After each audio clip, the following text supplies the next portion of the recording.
An agriculture expert says the cultivation of biotech or genetically modified crops could be an effective tool in fighting poverty in the country. Dr. Saturnina Halos, chairperson of the Biotech Advisory Team of the Department of Agriculture, said the global net economic gain, or the actual additional income gain from this activity, is $16.6 billion for the last 17 years, or from 1996 to 2012. She said this figure is equally shared by farmers from developing and developed countries. More details on the biotech crops system from Sweeden Velado.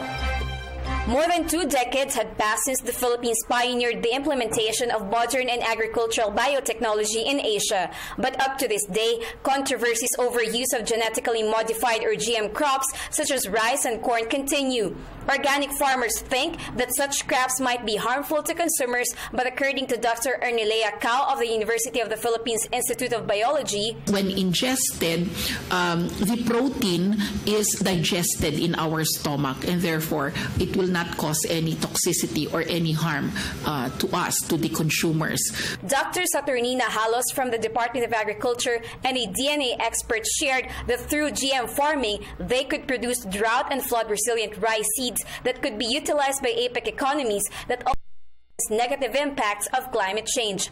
Aside from the Philippines, other economies such as the United States, China, Australia, and Canada make use of GM farming, while Vietnam and Indonesia also plan to adopt the said agricultural process.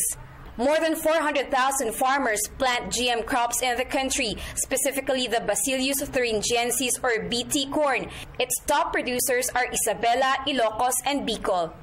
Despite lack of laws and regulations allowing farmers to plant GM crops without restrictions, Dr. Halos stated that they still explain the process of GM farming. We only explain what it is, yan lang ginagawa natin, because what we're doing is for farmers to have a choice. Yun lang.